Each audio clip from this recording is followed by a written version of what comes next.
Hepimiz sen yapalım. Sen ne yapıyorsun? Ne yapıyorsun?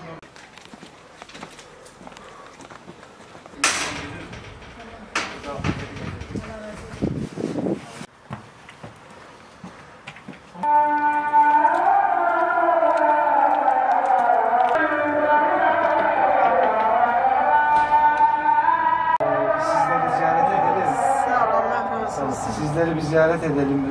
Bir öyle gıda paketi getirdik size. Sağ ol. Kaç çocuk var? 2 çocuk.